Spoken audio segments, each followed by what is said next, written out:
যুক্তরাষ্ট্রের টেক্সাস অঙ্গরাজ্যে হঠাৎ বন্যায় মৃতের সংখ্যা বেড়ে ৭৮ জনে পৌঁছেছে। আরও ৪১ জন নিখোঁজ রয়েছেন। গেল শুক্রবার অঙ্গরাজ্যের স্যান অ্যান্টোনিও শহরে তুমুল বৃষ্টির কারণে গুয়াদালুপ নদীর পানি বেড়ে এ বন্যা হয়। বন্যায় কের কাউন্টির নদী তীরবর্তী গ্রীষ্মকালীন ক্যাম্প মিস্টিক প্লাবিত হয়। ওই কাউন্টিতে ২৮ শিশুসহ ৬৮ জন মারা গেছেন। একই সঙ্গে ক্যাম্পের ১০ মেয়ে ও একজন তত্ত্বাবধায়ক এখনও নিখোঁজ।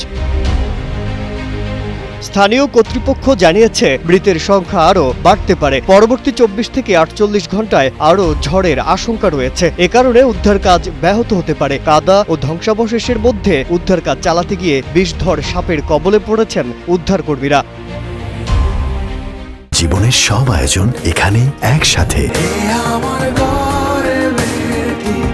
শুক্রবার ভোর হওয়ার আগেই এই বিপর্যয় দেখা দেয়। তখন মাত্র ৪৫ মিনিটে নদীর পানি ২৬ ফুট বেড়ে যায়। এ সময় ক্যাম্প মিস্টিকের বেশিরভাগ শিশু ঘুমিয়েছিল। বন্যা আঘাত হানার সময় ক্যাম্পটিতে আনুমানিক ৭৫০ জন মেয়ে ছিল, যাদের অধিকাংশকেই নিরাপদে সরিয়ে নেওয়া সম্ভব হয়েছে।